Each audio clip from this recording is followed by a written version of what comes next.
को मिल 10 लाख टंका लोन। आम राज्य सरकार लॉन्च कले आउ एक नुआ योजना जार नाम रही आम सुवाहक। यह योजन केमिति लोन पाइबे एवं के मैंने एथर एलिजिबल हेबे जहाँ आम संपूर्ण खबर उपर नजर पकाइबा। किंतु ता पूर्व वीडियो को लाइक करूँ, चैनल नुआ थिले एवं चैनल को सब्सक्राइब रखु। राज्य सरकार लॉन्च कले केवल महिला मानक पई आम सुवाहक योजना। महिला मानक पई एक खुशी खबर बड़ घोषणा कले राज्य सरकार।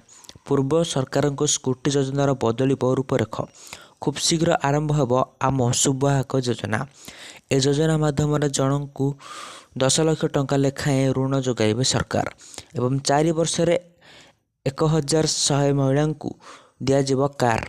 एक कार टैक्स भावे व्यवहार करेंगे महिला। प्रथम वर्ष 200 जन को दिज्व कार, द्वितीय वर्ष 250 एवं तृतीय वर्ष 300 जन को दिज्व कार आउ चतुर्थ वर्ष 350 जन महिला को दिज्व गाड़ी। 21 ରୁ 40 वर्षर महिला को मिल यही सुजोग।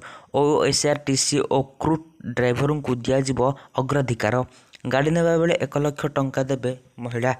वाणिज्य और परिवहन विभाग देबे यही टंका आउ बाकी 9 लाख टंका बैंक रू ऋण आकार मिलिबो।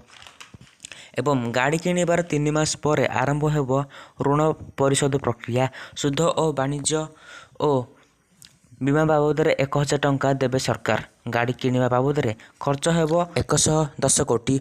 आ प्रति 3 मास थरे महिलांकर आयर हिसाब करेंगे सरकार। एवं सुधा 6216 जन महिला ड्राइविंग फाइन ट्रेनिंग नहीं जहाँकि आम सरकार घोषणा कले नुआ स्कीम जार नाम आम सुवाहक योजना, जहाँकि महिला को मिल 10 लाख टंका।